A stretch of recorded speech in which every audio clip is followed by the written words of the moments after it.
Raunchy Power Hour, a book club for discussing romance from the erotic to the erroneous.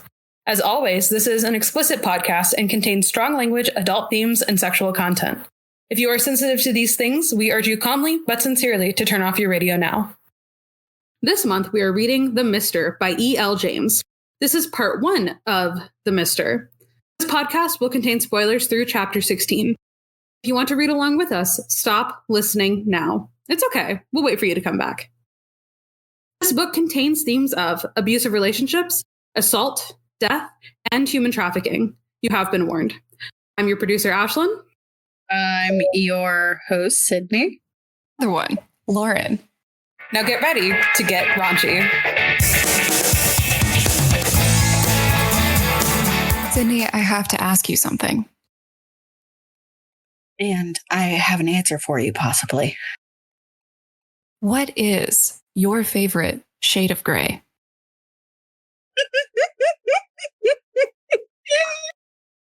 Let me think. Concrete. Like concrete. Is it because of the coldness of Maxim Trevelyan's heart? Yes, and how trying not to laugh. I love it because concrete is just so strong, and you know what? We walk all over it, and it's unappreciated. I admire your creativity. I think Thank my you. favorite shade of gray, and some may be as bold to say that there are 50 shades of gray. No. Oh, yes. Is gunpowder. Why is that, Lauren? Because there is no way in hell that Alessia is able to shoot these flying discs from such a ridiculous distance. You know what? I think that actually is a good segue, is it not, into our discussion of this month's book, The Mister by E.L. James. As a quick little introduction for everybody, E.L. James may be a common household name for you in the erotica genre, and she is often credited with the popularization and destigmatization of the erotica genre in our modern day and age of readers. But some of you may not know, she wasn't always a formally published author. In fact, E.L. James got her start with writing like maybe a lot of us. And Sid, I believe you wanted to talk about that? I did. So E.L. James, which I surprisingly found out, was born in London in the United Kingdom. She actually attended the University of Kent, and she still lives there.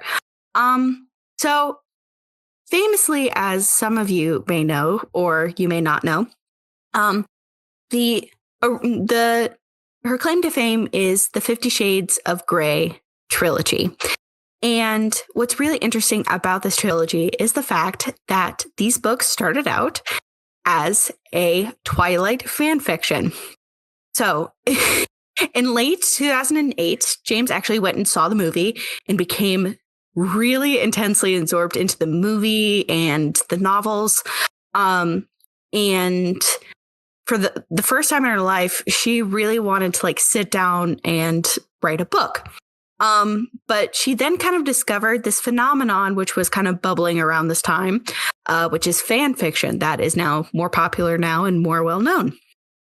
So this inspired her to publish her novels on fanfiction.net under the pseudonym Snow Queen's Ice Dragon.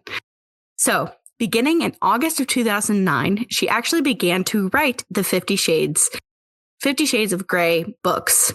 Originally, they were titled The Master of the Universe, which I find very interesting. So she uploaded these stories to fanfiction.net, as I said. Then later on, when they kind of began having this cult following, she took them down and then re-uploaded them to her own website. And then when they continued to become increasingly popular and she was wanting to actually formally publish the books, she took them off of her website. Now, listeners, there is very strict laws when it comes to fan fiction and distributing it. So what James did is she changed the names of her characters from Edward Cullen to Christian Grey and Bella Swan to Anastasia Steele, which are 2 shades of gray, which I think is a funny little pun. I want you to know that I genuinely did not know that before you just said that. And I have seen the movies and read the first book. You didn't know that was her last name? For a Virgo, I look over a lot of detail. It's really tragic. So yeah, I really think she was kind of playing into that pun with 50 Shades of Grey. So the books, the first and second book were published in 2011, and the third in the trilogy was published in the spring of 2012. And the reason she was able to really publish these so quickly was because, again, she had that basis of the fan fiction which she had previously written. So James really has spoken at the shock of her success of the books. And in her quotation, she said, "The explosion of the interest has taken me completely by surprise." James has described the 50 Shades trilogy as my midlife crisis, right large. All my fantasies are in there, and that's it.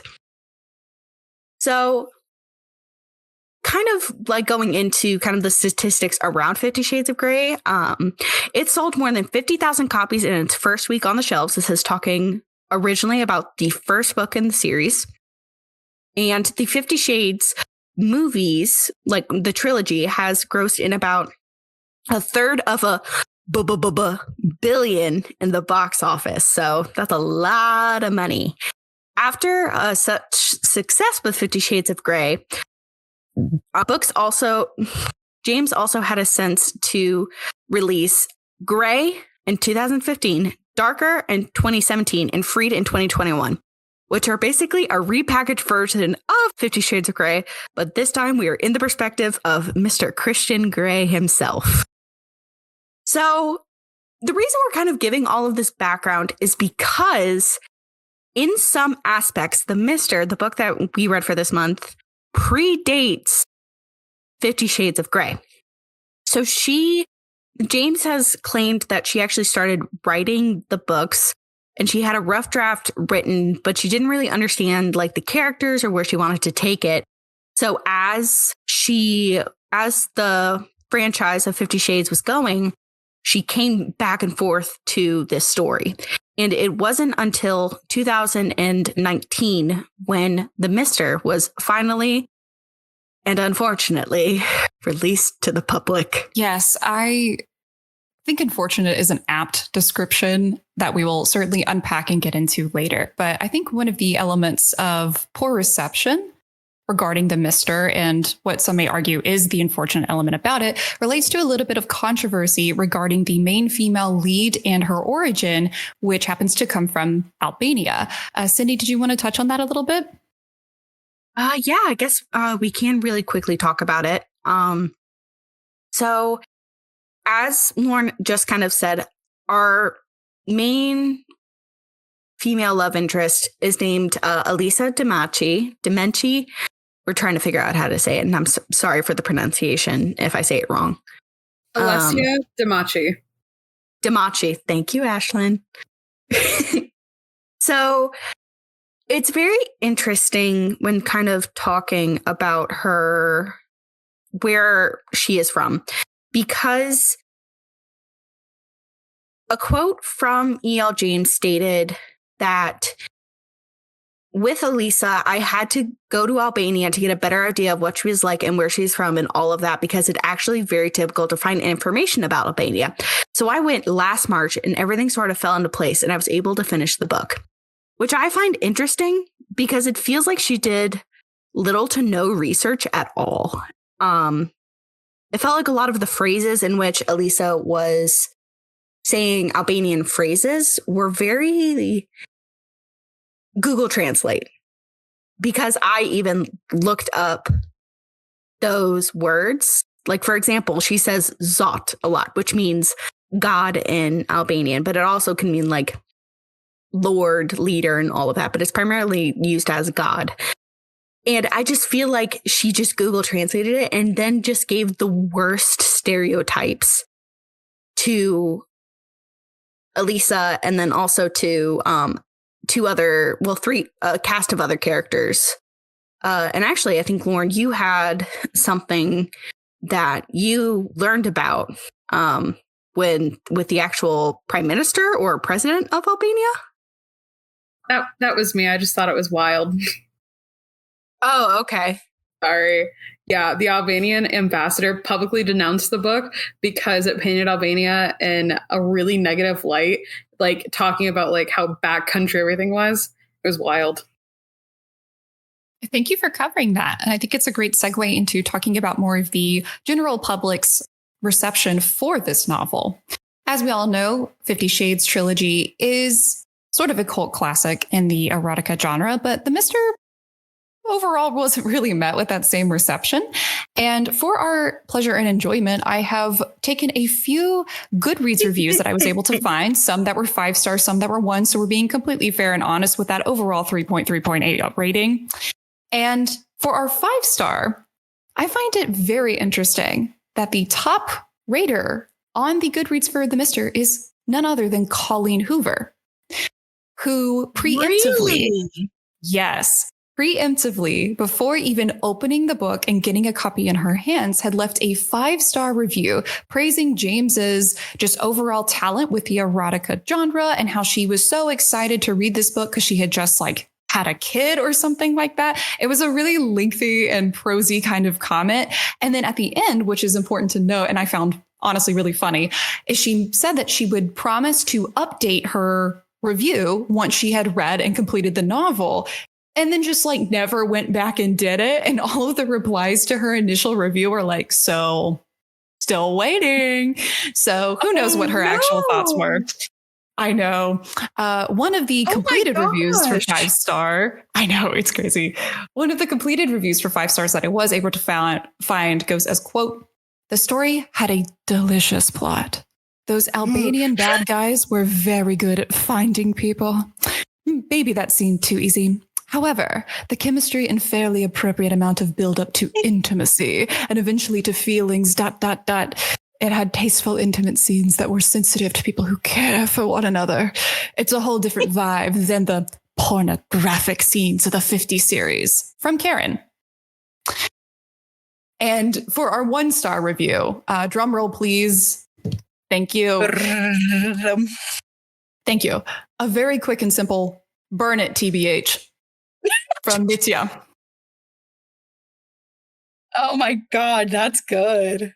Colleen freaking Hoover. Really? You know what? Author supporting authors. I'll give her that. I'll give her that, but you know what? I don't want the Colleen Hoover girlies coming after me, so I'm going to shut my mouth. A wise decision. Yeah. Well, I do believe that takes care of our background information. Are we ready to hop into the plot summary for The Mister? Sure. I mean, I only read this for content, honestly, because this was painful. And now you all get to suffer with us. So sit back, grab a glass of wine, and drown in our sorrows together. Yep. So the story of The Mister opens with a prologue scene where we are first introduced to our female lead, Alessia Damachi, through what I think is pretty similar to a nightmare sequence. Now, a little quick background on Alessia. She is a 23-year-old undocumented immigrant who has escaped Albania and is now seeking work in London, England as a private hire housekeeper. Now, the term private hire housekeeper is actually not the term that is used to address her job title throughout the story. She's often and frequently referred to as, quote unquote, a daily, which is, from our research, an out-of-date British colloquium that is sort of an old job title for a maid or housekeeper. Now, Finding this out was surprising to both me and Sydney, since the use of an archaic word like that kind of makes it seem like James just did like basic research on British dialect. Sid in particular, I think, had a really funny experience with this discovery. So want to share with the class what you found out? Based off of just the couple of pages we had with characterizations with Elisa, I thought E.L. James was... I assume she was an American woman who did not know how to look up modern slang or languages in general. Just because of, there's many instances in which I was like, I have never heard anyone say this, or I've never thought of a person saying this in a specific accent. For example, at one point, our love interest, Maxim, he uses the word dude, and he is British. And I assume he has like a higher class. So I thought Maxim kind of had like this posh accent. Also, I'm apologizing to any English British listeners. I'm not going to get this accent right, and I am so sorry. But I was trying to figure out how he would say dude. So I just kept imagining, like, dude. This is going to be a soundbite. I'm calling it now. Dude. I've watched a little bit of Love Island. Are you my type on paper, Sydney? That's Australian. You want to couple up?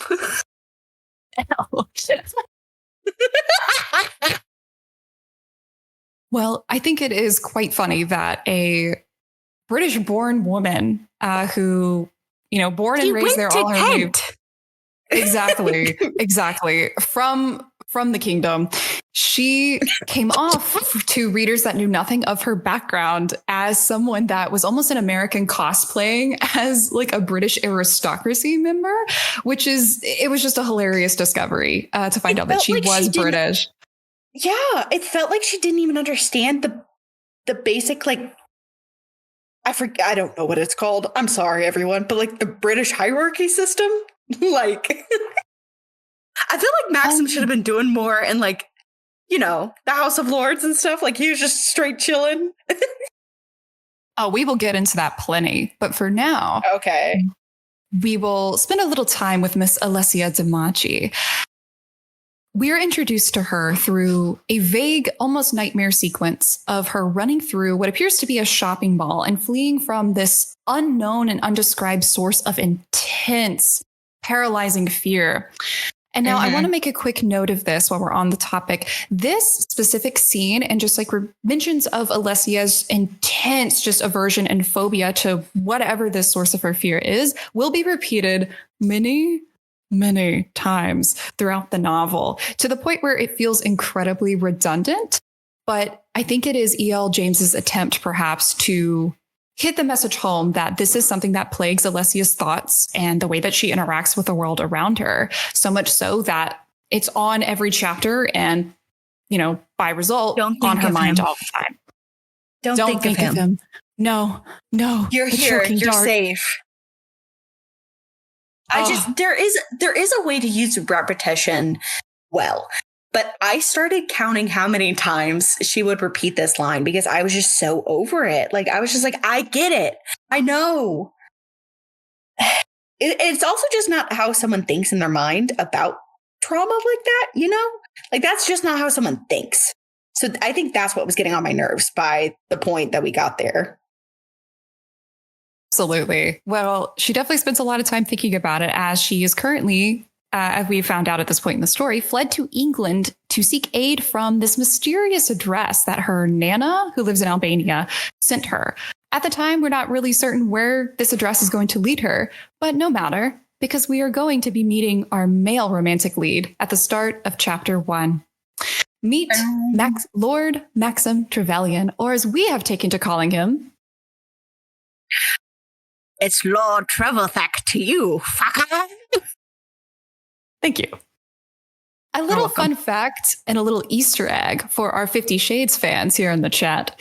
Trevelyan is actually Christian Grey's mother's maiden name, which is a direct confirmation that the plot events of the Mister do in fact take place in the same universe as the 50 Shades trilogy, and that in some weird, distant Ancestry.com tree, Maxim Trevelyan is related to Christian Grey. And oh my God, does it show? Well, they are equally as detestable. Yeah. Also, wait, spoiler alert for 50 Shades of Grey if you haven't read it. I think we find out that Christian Grey is adopted, isn't he? So he's not like actually blood related. Like it's his adoptive mother. Absolutely. But somehow, even through that, I guess this is a nature versus nurture conversation. They just basically are the same spitting image of each other. Yeah, the fuckboy gene don't go far. Not at all. And speaking of the F-boy gene, we first meet Maxim Trevelyan as he is sleeping with his recently deceased brother's widow named Caroline. Now, during this scene, granted, we'll throw him a bone. Maxim explicitly states that both him and Caroline are aware of how wrong this tryst is and how just repeatedly tormented he is over his brother Kit's recent passing. But, he's just going to deliberately ignore that guilt in favor of getting, some action. So, Sydney, in your opinion, was this an effective opening for a male lead? How did you feel about him? Okay, so what I kind of thought was going to happen is that we were going to start off with a character who, as a pun, was a bit morally gray. But thank you. So I thought he's obviously grieving. He's not making the best choices. And I was like, you know what? Maybe through the love of Alicia, he recognizes how bad of his actions are. And that's kind of like what I thought the setup was. And then that wasn't it. And he just continued to be a dick the entire book. So no, because I was let down, honestly, because I was just like, okay, so he's just a horny guy who really needs to go and seek some therapy. Like, not sex, therapy. Actually, that is a wonderful segue to something I wanted to bring up regarding this chapter. So literally, no exaggeration, in the span of 16 pages, Maxim beds 3 different women. And this is just our cold open for this character that we're supposed to deem as attractive and desirable. And I wanted to bring something up that I think objectively it is not far-fetched to argue that Maxim probably has some sort of addiction or dependency on, sexual interactions with women. And especially when you compare it to the repetitions of him almost avoiding thoughts related to Kit's passing, his brother.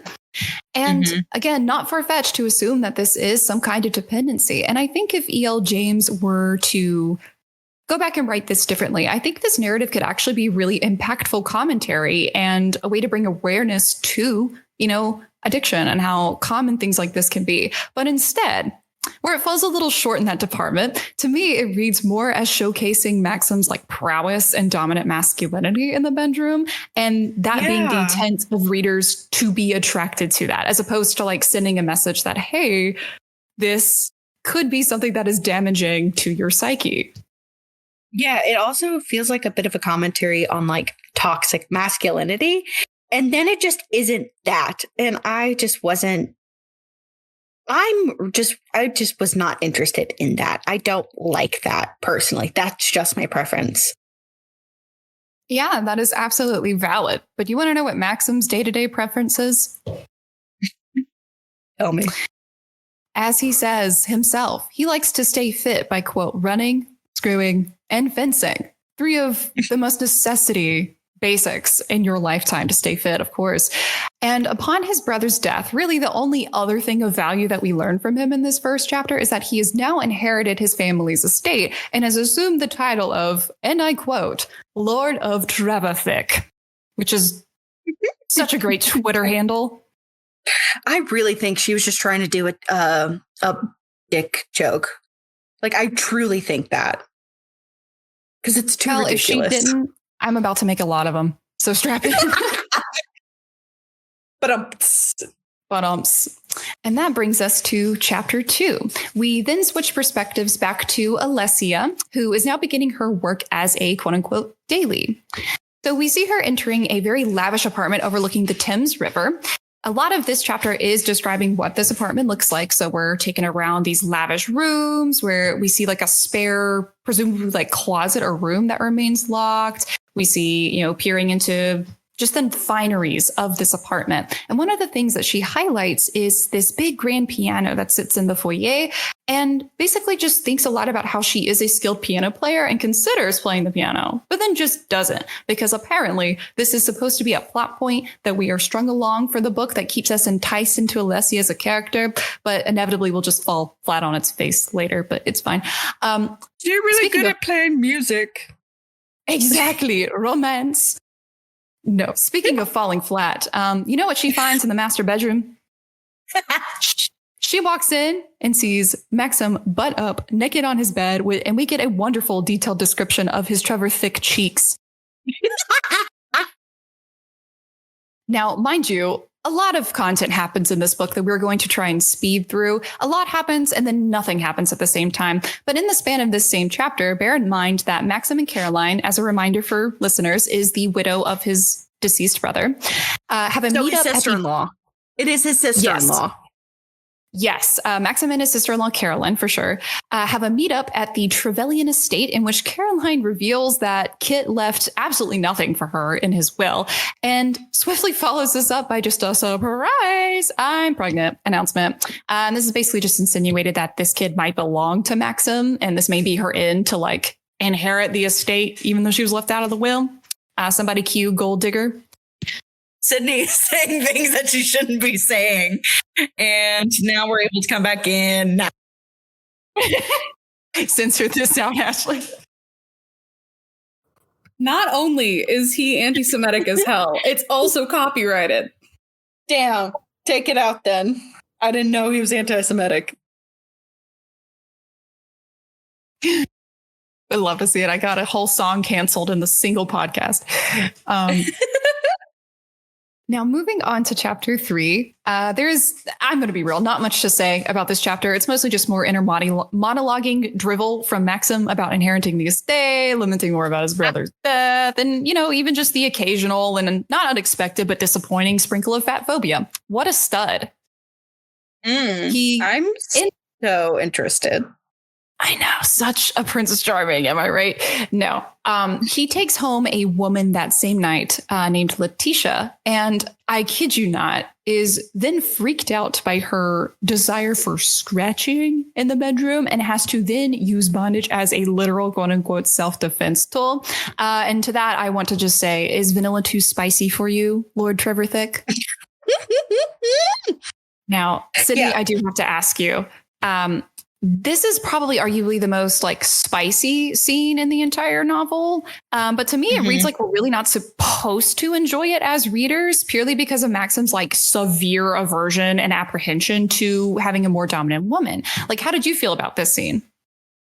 So I kind of felt like he just felt like it was an attack on his masculinity in a way, because he was just like, oh, this lady is trying to control things.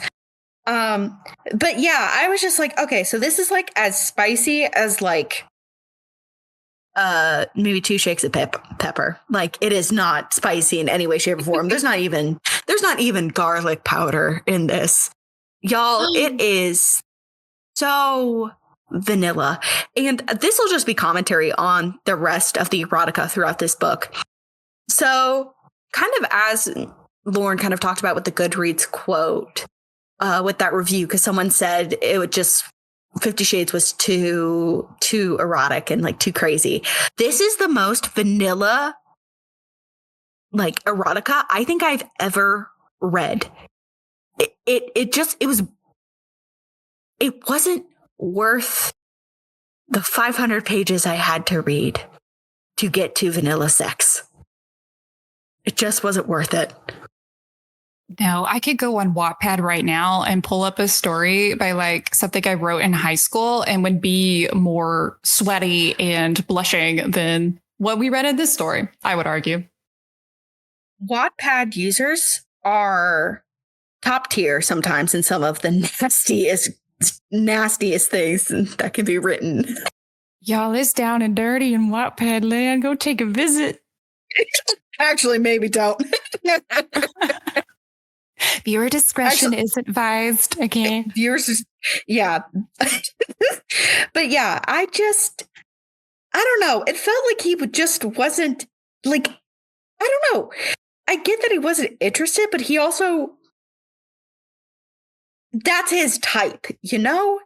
And it kind of then sets up why he's interested in Elisa, but we'll talk about a little bit more about this later, but it's just the chemistry between our two main love interests, which is nothing. It gives nothing. I don't understand why they're interested in each other. And that is a brilliant segue, actually, into chapter 4, where our lovebirds finally meet for the first time. Thank you. So the morning after his night with Letitia, Maxim meets Alessia and just is instantly smitten with her. Now, I'm pretty confident we never get an answer definitively for why he's so instantly attracted to her, other than just the natural assumption that she is someone that is objectively very good looking and, nice. But when you're given a character like Maxim, who at this point in the story, which we're very early on, has scored, for lack of a better term, in his words, with 4 different women, and there is just no basis for chemistry between him and Alessia, I just feel like this is incredibly unconvincing for a whirlwind type romance. Exactly. Extremely. And in the way that the author also describes Alicia, I'm going to struggle saying her name this entire time, and I apologize, listeners. But the way the author describes her is like a shivering, wet chihuahua, like just terrified of the world around her, which honestly makes sense, considering what just recently happened to her. And Maxim is instantly like boner city. Like this is amazing. This girl, like, damn, I want to bone. Oh, take me down to Bone Town, bruv. Ew. You may have given me a physical boner, but you also gave me the boner of the heart. Oh God. Is this love was the boner of the heart? I feel like I'm sorry, everyone. I'm just basing a lot of my British accent off of Austin Powers too, which I know is not accurate. Well, apparently the only basis of chemistry and interest we see from Maxim in this chapter is that he just basically asks a lot of questions of her, just like wanting to know who she is, where his usual daily is, blah, blah, blah. Real interesting dialogue, am I right? Basically, I think my personal opinion on why he goes after Alessia and finds her so attractive is literally just the fact that she is very reserved. She's pretty much silent to his questions. She doesn't really answer or acknowledge them a whole lot. And I just want to think, I just think it really spurs on the Trevor thick dick, Yeah. But in general, the rest of the chapter just goes on with, drivel, I guess is the best word to put it. He releases some Trevelyan testosterone on a workout session. She thinks a little bit more about playing the piano that she doesn't play for several more chapters. Real classic romance stuff. But that takes us to chapter 5, which very similarly is a back and forth mutual pining, AO3 tag between Maxim and Alessia without much plot development. And honestly, listeners, I don't feel like wasting my precious oxygen on describing their boring dialogue, Alessia's granny panties that apparently get Maxim all excited, and weird text whining. Panties. It's literally, wretched. He describes them as the biggest set. Listeners, he literally describes it as the biggest set of knickers he's ever seen on a woman. And I had to stop. I had to put the book down. I had to, because I was just like, I am so confused. Like, what? Oh, he really took the whole thing of like, when you're a kid and you like get under that huge parachute with the rainbow colors for playtime. He really took that to heart and said, I like my pants like parachutes. No, literally, there's so much of that. And then not to mention, there's like this weird texting from Caroline. It just reminds me of like the way that we would all use emoticons on like old Tumblr blogs to seem fun, cute, and quirky. So, enough about that. We're going to move on to chapter 6 to even more of Caroline's whining. Basically, Maxim returns home to his apartment from, I don't know, Lord business and finds Caroline just standing in the kitchen in his shirt. How she got in his apartment, I don't know, but he should really get his keys or his locks rekeyed. Caroline met Alessia, apparently in his absence. And of course, this gives Alessia like the wrong impression of Caroline and Maxim's relationship, because of course, E.L. James needed some kind of tension to happen and a reason to delay the oncoming romance. And surprise, surprise. Was no reason. Exactly. Oh, and surprise, surprise, in this same chapter, and bear in mind, listeners, only a few chapters ago, she said that she was pregnant, now reveals that she is not pregnant with another Trevelyan menace. So we're spared in that department. And finally, what you have all been waiting for, listeners, I know you've been on the edge of your seat. Alessia finally plays the piano. I know, I was shocked. And it's about as lackluster of a reveal as we thought it would be. But apparently it's so vulnerable of an experience to her that she literally leaves the apartment and her boots behind, like if Cinderella were told at the speed of watching grass grow. As you can tell, I'm angry. So now we're moving on to probably what you all actually have been waiting for, which is their first kiss.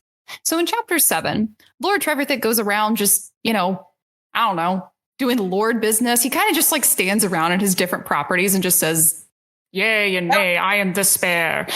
Real enticing. Oh, Kit, why did you have to die? I know. Why do I have to feel the void with every woman I come across on the street? Oh, yeah. Terrible. He bounces between his estates, blah, blah, blah. Basically, he returns to his apartment where Alessia is attending to her daily duties. And finds Maxim tuckered out on the couch spent from all of his lordly business. Now, I want to take a second to just really dissect what happens next for you all. A little tragic fact about me is that I was and still am, unfortunately, a fan fiction author. It is a fatal flaw. I am keenly aware. But I bring this up because I am personally very familiar with the tropes of like typical mutual pining, slow burn stories like The Mister. And it is at this scene where E.L. James's past as a fan fiction author just really shows to me, because instead of just delivering a normal kissing scene, she decides to have Lord Treverthick in his sleep, mind you, just pull Alessia to him somehow, just like unconsciously. Don't ask me how that happens. And then in this like spider web tangle grip, Alessia thinks it's the perfect time to kiss him, because we all love kissing stone cold statues. Love it. Now, Sydney, as far as first kiss scenes go, how would you rate this one on a scale of 1 to 10? Can I give it a 0? Is that on the scale? No, but I'll make an exception for you. Oh, thank you. So the reason I say 0 is because it doesn't fucking count. You have to have another person awake to have a kiss. Like this, I'm just imagining her leaning over and his mouth is like slightly open and you just hear. Why did that sound like a pug? Woof. But just him snoring with like his mouth slightly open. And I'm like, I don't know why you would think, yeah, this is the perfect moment. Let me just go give him a real quick. Like it doesn't count. Like this is in no way, I think, the romantic secret kiss that I think she was trying to go for, but like it didn't make any sense. No, not at all. My only guess is that she, just like in her nature being reserved and shy around men in general, but particularly I guess like Maxim, maybe took that opportunity as like a way to like kiss him without like repercussions or facing social rejection. But also I just like to believe that this was E.L. James's idea of like top tier romance, of like this is as hot and wild as it gets. And I'm going to stick with that theory. Yeah, it didn't make any sense. And again, listeners, this is so fucking vanilla. Like, oh my God. Like for context, by this point in the book, we are over 100 pages in. There's no chemistry in between our two main characters. And this is their first kiss, I'm just like, I don't see any of the romance or the heat. Like, there's nothing. Yeah, it's like if you went on Hot Ones and then took the first spicy sauce that they offer you on their wings, but instead of the spicy sauce, you filled it with milk and a dash of Tabasco. Exactly. Or it was just ranch. It's just ranch. Just ranch. It's just ranch. Oh, well, speaking of utter confusion and ranch, there's actually no relativity to ranch. I just wanted to segue. I have given this chapter 8 an alternative title for all of your listening enjoyments called "Oh my God, what the actual F is happening? Please help me." A lot happens in this chapter, so brace yourself. The first being that Alessia returns back to her place of residence after her daily duties, only to discover that an officer from Immigration Services has apparently stopped by to look for her. And it's then when we see like yet another like vague flashback nightmare sequence allusion to her fears of, whatever waits for her in Albania, before readers are then thrown into the most jarring, how should I put this, one-handed tango, the solo salsa, DJ time, if you catch my drift. And we get a page-long description of her thinking of Maxim's, Trevor thick cheeks. It's interesting to say the least, and it's a wild roller coaster to go on. And again, in that same chapter, Alessia and Maxim, I guess they meet up at a later point. Doesn't matter. They end up in the dark room within his apartment where he like takes pictures and like develops them.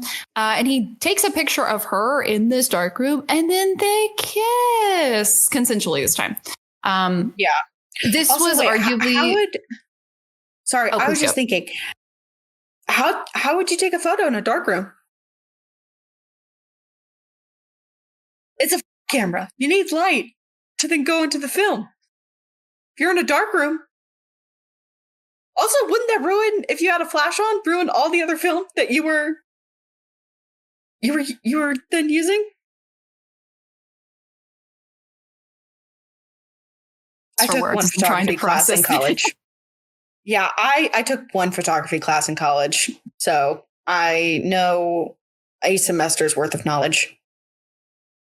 I mean, realistically, you could also probably just do a quick Google search of like, can you take flash photography in a dark room? And I bet that would have given some kind of answer. I think Ashlyn is on it. I see her typing. Well, the answer is no, because like if you have film developing, it'll literally ruin the film. I'm pausing for producer conclusion. Producer conclusion is yes, question mark? You can take pictures in a dark room, but it's more like pictures in a dark room. What do you mean? Well, rather than taking pictures in a light room, you take them in a dark room. So are you talking about like red light or just like the lights are off dark room? The first rule of darkroom is make sure no white light is brought into the room. No phones and no flash photography. Nothing glow up and never turn on the lights without permission. Yeah, that's like literally darkroom etiquette number 1. That's what you learn. He ruined all his pictures for her. He took out his like diamond encrusted iPhone and took a picture of the darkness and said, "You look so beautiful tonight, baby girl." That's awful. I'm cringing. Oh, thank you. Oh. Yes. Yeah. Apparently he's got this picture. He's going to make it his lock screen. It's just going to be a black screen, whatever. But they're unfortunately interrupted in their smoochy smooch because 2 definitely not immigration officers show up at Maxim's apartment in search of Alessia. Now, it's supposed to be, I think, a very tense scene where, Maxim is like visibly confused, but like trying to like dismiss them. But I think the tension is blown out like a hot air balloon for me because we then see Alessia literally like hightailing, fleeing through what I think is the fire escape, basically the back door. And it's just the most hilarious Matrix-esque desperation to escape that I've ever seen. But then she goes back upstairs. It's literally pointless. Exactly. Yeah, she goes back upstairs to peek it, and then she's like, no, too scared. I gotta go check in on my homies that live at my place of residence. I gotta hightail it across London, hop on a train, and go all the way back to my place. Make sure everything's okay. It's just, it really feels nonsensical, I think is the best word to put it. Yeah. Also, listeners, this is where we get a very iconic line, which audibly made me laugh out loud and is what I referenced at the beginning of this podcast, because one of these quote unquote officers says Mr. And in Maxim's mind, he goes, "It's travel fact to you, fucker." It's Lord Treveldeck to you. It really just matching up with the whole like devastating prowess that this man has in the bedroom. Yeah. Well, moving on from this weird little like Matrix scene, Maxim then departs his place basically in search of Alessia, where she has disappeared. As it turns out, she has fled to the train station, like I mentioned, to go back home and check on the folks that are currently living with her in her place of residence, Magda and Mikal, I believe is the pronunciation. She goes to check on them. Michael. I thought it was just Michael. I'll be honest with you. I was like, oh yeah, Michael. We'll guess Mikal for now. But okay. Basically, long story short, Maxim puts two and two together, figures out that the men that were at his apartment were not indeed from immigration, goes, "Oh my lord, something's amiss." He doesn't say that, but he pulls up his knickers and races off to find Alessia. Somehow intercepts her at the train station. And it's a really interesting and awkward moment, especially when you consider that this novel is, I guess, technically supposed to be a slow burn, and yet he has smooched her approximately 30 minutes ago, and that's a generous estimate, and then proceeds to call her baby. I would personally be so weirded out if anyone called me that with such limited progression. I don't know about you, Sydney. Yeah. Like, I think he was just trying to be like, oh yeah, it's a term of endearment. Be like, oh baby, like, it's so hard. Like, what are you going through? What's happened? But at the same time, I'm like, we'll talk more about this in certain scenes, but it kind of feels like a lot of the time Maxim treats Alicia as a child, and it's really gross, but that's kind of where I'll end that thought for now, and then I'll go more in depth later. Yeah, we'll definitely acknowledge that as we move forward. Another thing that we do want to acknowledge, we would love to take this time to obviously kind of explain what is going on with Alessia. It is in this chapter that Maxim finds out that Alessia has been a victim of human trafficking and basically escaped capture from these traffickers while in England, was able to escape before any physical harm could come to her. And that's kind of how she found herself in this current predicament. Now, obviously, human trafficking is an incredibly sensitive topic matter, and I wanted to give a quick signal boost for this human trafficking organization that I found called the Blue Campaign. It's basically an organization that not only provides a lot of like hotlines and resources and services regarding like protecting against and preventing human trafficking that occurs everywhere. It's horribly widespread. It also gives a lot of signs to look out for if you are a bystander to witnessing such an event, things to pick up on, ways to contact authority members if you do think you see something. So we wanted to give a signal boost to that organization and connect folks to resources should they need them.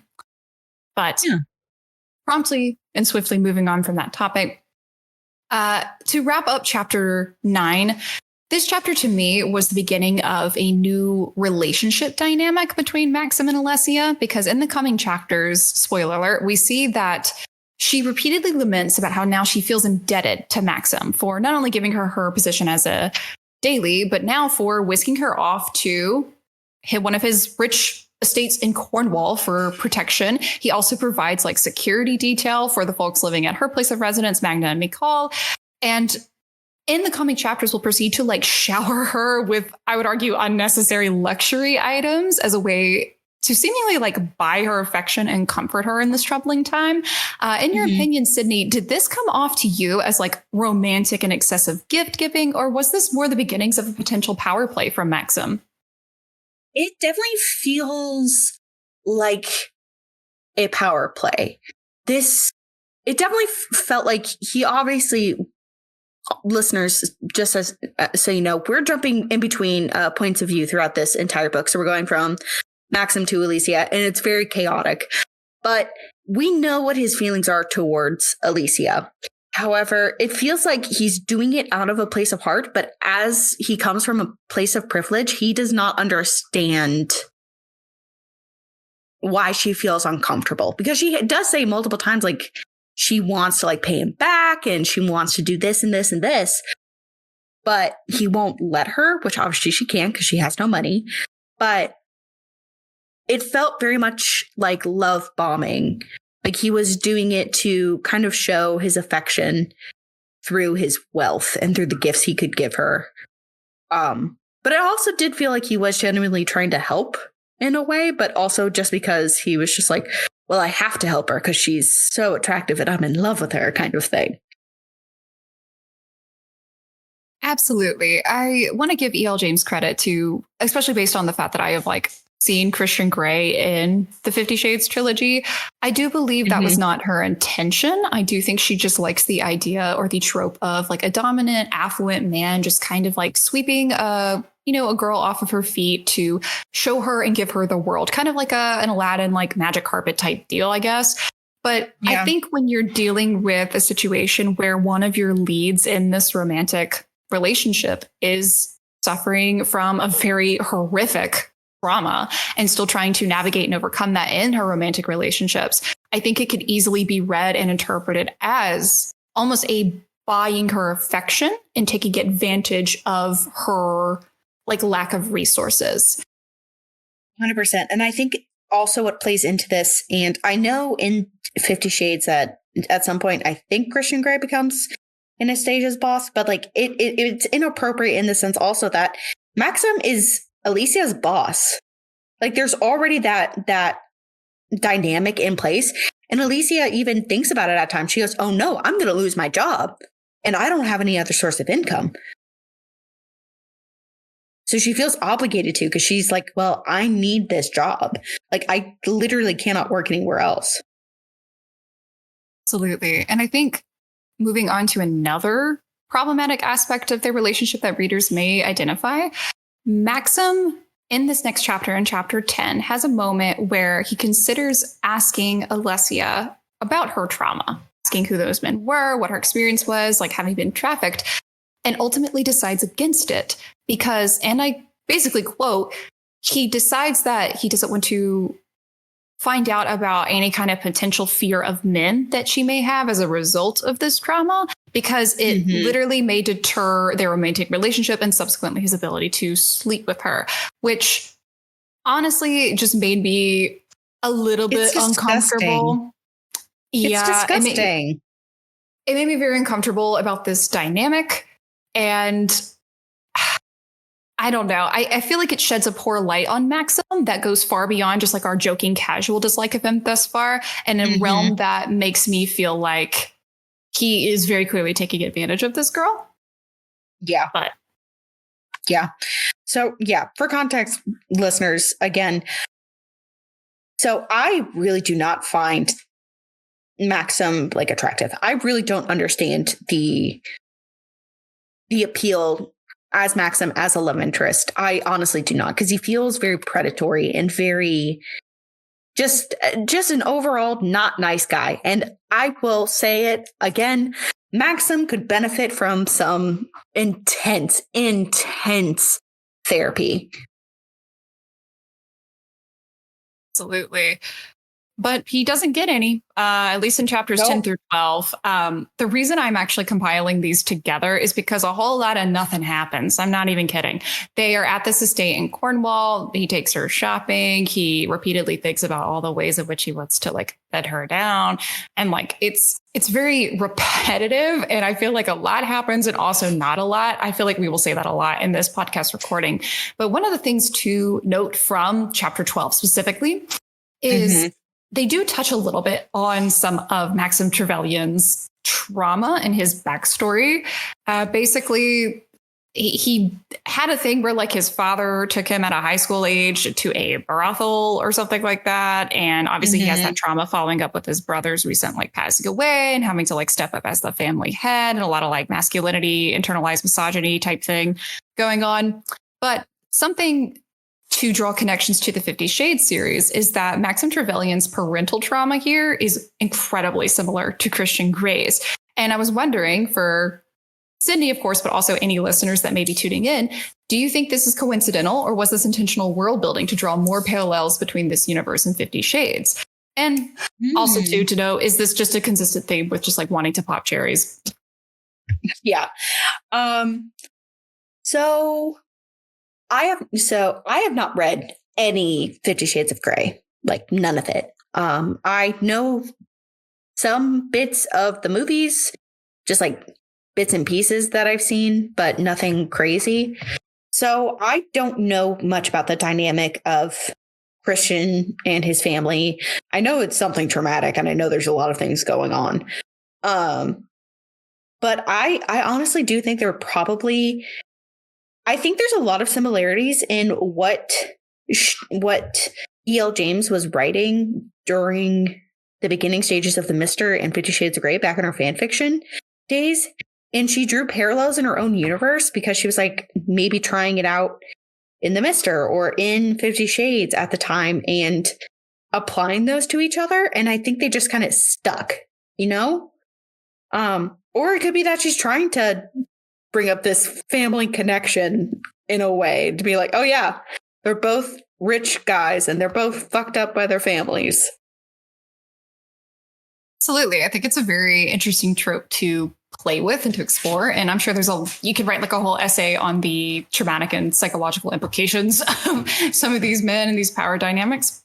But to kind of take us home here for chapters 13 through 16, again, same ordeal, kind of a whole lot of nothing, except for one part where in chapter 14, after Maxim has like finally talked about his dead brother Kit with Alessia. Again, she plays the piano and it's a whole, wow, kind of moment of emotional vulnerability.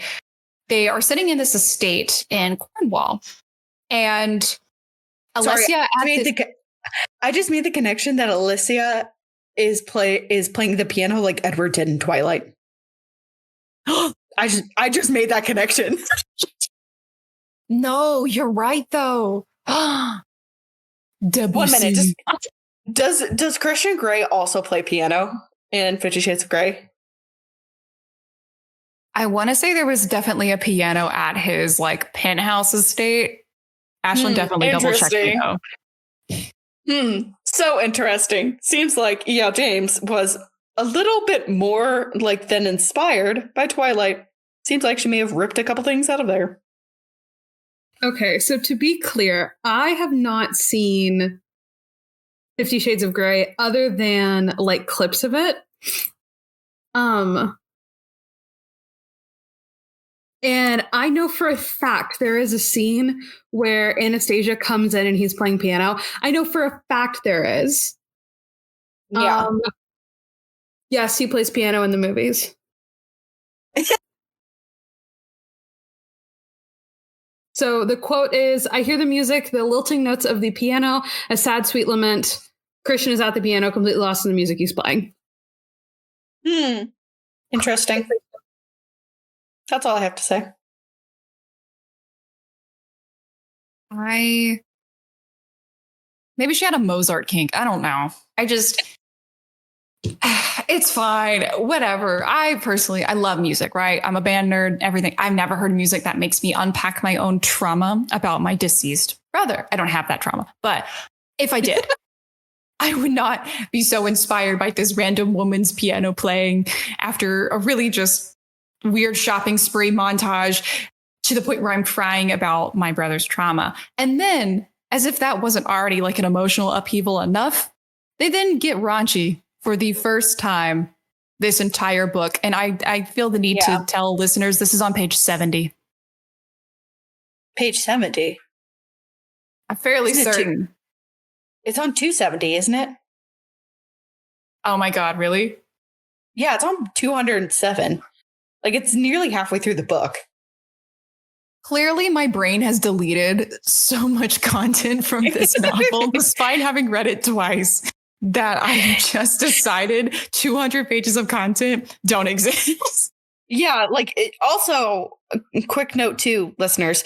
So from this point, by the way, we discover that Alicia is also a virgin. And there's this truly disgusting thought that goes through Maxim's head when he finds this out. And I quote, I'm not kidding when I say this, he literally says in his brain that he's like, oh, well, I'm not really interested in virgins because, they're not experienced. But, someone has to break them in. And why isn't it me? Why don't I do it, basically? I nearly threw the book across the room because I was so disgusted. Like, I was so disgusted by it. And yes, if you are a fan of this book and you remember the next line after it, which is when he goes, no, I shouldn't think that. I don't care that he thinks it's wrong for that to pop into his head. He should not have been having that thought in the fucking first place. It is so disgusting. And honestly, this is when I lost all hope for a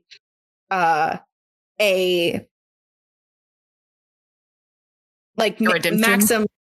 Yeah, a redemption. Thank you. I could not think of that word. Like, I got you. He was not going to have his Taylor Swift redemption era. He was not going to do it. No, it wasn't going to happen. He sat here. He said, tee-hee, Freudian slip. I'm never going to heal. Yeah, exactly. And I was like, oh my God, this man needs therapy, not fucking sex. He needs to stop having sex and he needs to go understand his own trauma and his own misogyny towards women. Because I don't know where the fuck he learned it from. Unfortunately, he doesn't take your advice, your very sound and sage advice. And he does proceed to do the boink with Alessia. Would you like to talk about how this lackluster vanilla scene went? They did missionary. That was it. He did like pleasure her, which I was like, okay, that's cool. But I just also didn't like the descriptions behind her losing her virginity and how she described it afterwards. Because, okay, so for all listeners here too, virginity is just a made up concept to basically put women in this spot. Like, virginity is not a real concept. It does not exist. It is just something that society made up. So the way she describes it is like, yes, my mom told me it was going to hurt the first time, but it truly didn't. And I don't like that trope, like where it's just, it's hard to explain, but I don't like the trope where because they're in love the first time doesn't hurt and stuff like that. I don't like it. And it's really kind of gross to me. And the whole scene, I was just like, this just doesn't make any sense. Like, I really don't understand why these two characters are so horny for each other. I don't get it. Like, I don't understand the attraction. Apparently, one Goodreads review said it was like scenes for people that truly care for one another. But like, there's no foundation of chemistry for me to even reasonably believe that they care about each other, at least in a longevity barely know context. each other. Exactly. It's been a few days. And I don't think they care about each other. Like, I had no indication that he truly cared about her other than like wanting to get into her pants or her giant knickers, pink knickers, as he brought up earlier. Shoot. God. Yeah, well, honestly, the more we talk about this scene, I feel like the more heated you and I are going to get. And there is plenty of rage to cover when we talk about part 2 of The Mister. So I will go ahead and take us home now for the final 2 chapters of this part, 15 and 16. Not much happens. Take a shot every time I've said that. Maxim basically just like has a crisis about this very like vanilla scene because I guess it was just like so mind blowing enough to where he's like, I now have to reevaluate my life choices. And so they play chess to reconcile that. I have a heart boner. He has a heart boner, and then he plays chess to like fix it. And then Alessia wins by a landslide, which, as a quick note, is interesting because up until this point in the story, she has repeatedly described her like growing up in Albania as like mildly oppressive. It's not direct words, but it's very much the impression you get as a reader. The environment was very harsh and unsupportive of like her creative expression and just like general rates as a person. And it's just weird to me that she would be so naturally gifted. Yes, exactly. Yeah. It's odd to me that she would be so naturally gifted with things like piano and chess, which are activities that require a lot of practice, right? And like room for creative expression. So it just feels very inconsistent to me that she just is subtly like a prodigy at these things. But yeah. Oh, by the way, she's actually incredibly intelligent. I'm like, I would not have known that. Like,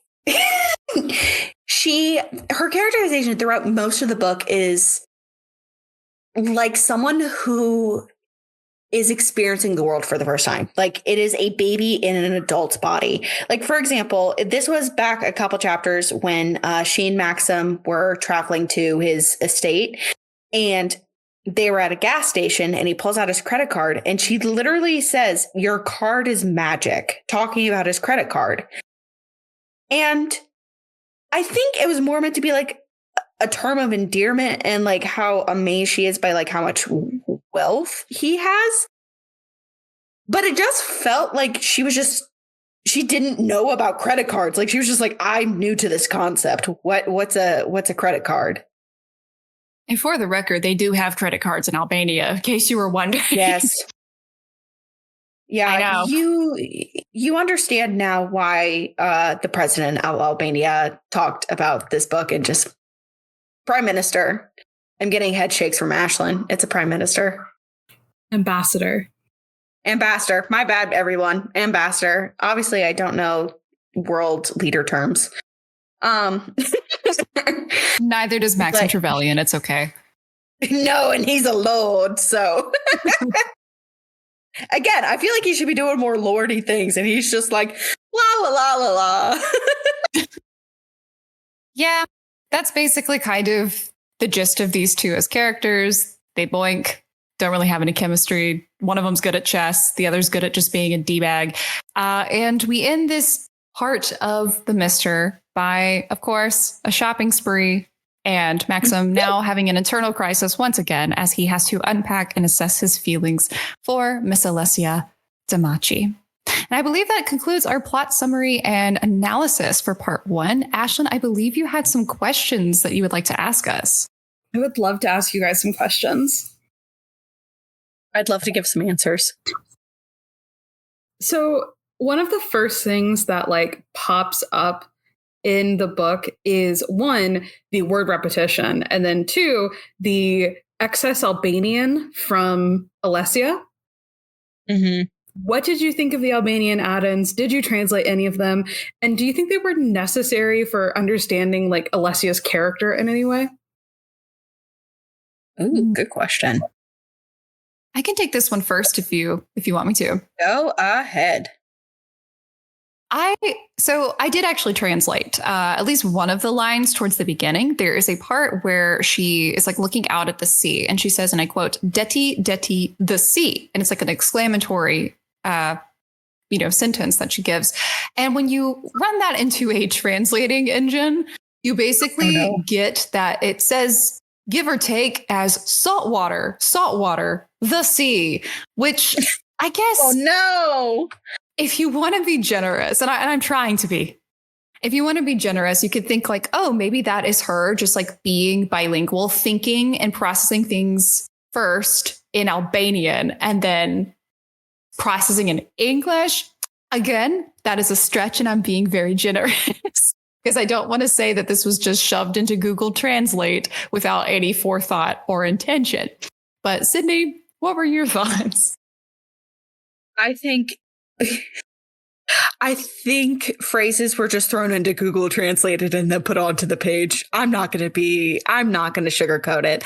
I think it was a poor representation and just an unneeded like characteristic. I do not think Elisa had to be Albanian. And I think this book would have been better had it not been. But I think the author was just like wanting to like add a little bit of spice or something to her own character. And I also did a little Google translating and everything just, it didn't make any sense. It was very basic, elementary Google translated Albanian. And yeah, I think it was not well done whatsoever. Another huge critique we had while reading this book was the POV switching, the weird pacing and time skips. Like, I didn't realize this was what the problem was until I read like another person talking about it.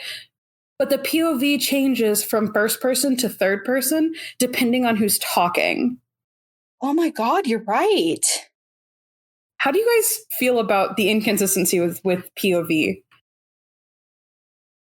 Ooh. Okay, I'm passionate about this. Because this book needed to be edited so much more than it was. And I hated the switching of the POVs. And I didn't realize, you know what? Now that you bring it up, that makes so much more sense of why I hated it every single time it switched, because it didn't make any sense.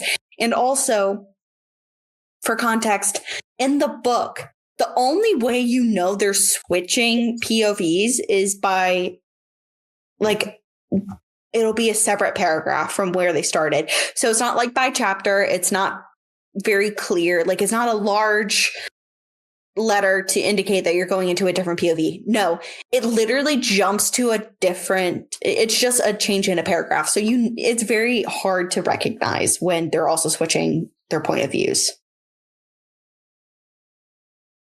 And I think another disservice that this gives on Alessia's part, who I believe Alessia was primarily the third person perspective and Maxim was the first person.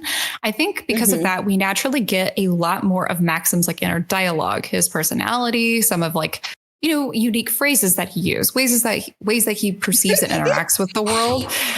But Alessia is kind of limited in this third person realm where we are told that she's doing this. We're told that she's thinking this. And I think by and large, that limits how much access we have to her personality and basically just makes Maxim seem much more fleshed out. Whereas Alessia has pretty much been reduced to what we're told, which is a trafficking victim from Albania who plays the piano. You know what? And that would make sense of the quote earlier from E.L. James talking about how she couldn't quite figure out Alicia and how she was like, "Ooh, Albanian. I think that makes sense." So honestly, you bringing that up actually brings that up and makes a lot more sense. Absolutely. Because the country we come from is our only defining personality trait. Well, of course. America. So before I ask you for your kind of midway through rating, I want to know if either of you are rooting even a little bit for Alessia and Maxim. No. No. No. Honestly, I want Alicia to go find a new job. Yeah. I'm rooting for her to not have to interact with a man ever again, because all of the men in this story are awful, objectively. There's not a single good one.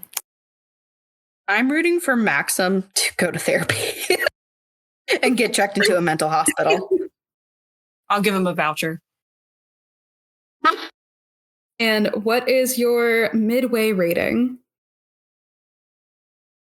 Out of 1 through 5? Sure. 1, because that's the lowest I can go. You know what? We're going to spice it up a little bit. Mhm. On a scale of 1 to 50 Shades of Grey, Mhm. I'm going to give it a 3.5 for charcoal. Ooh, okay. If we're going on a 50 Shades of Grey scale, I'm gonna you did 3.5. I'm still gonna stick with my 1, but it's Obsidian Black.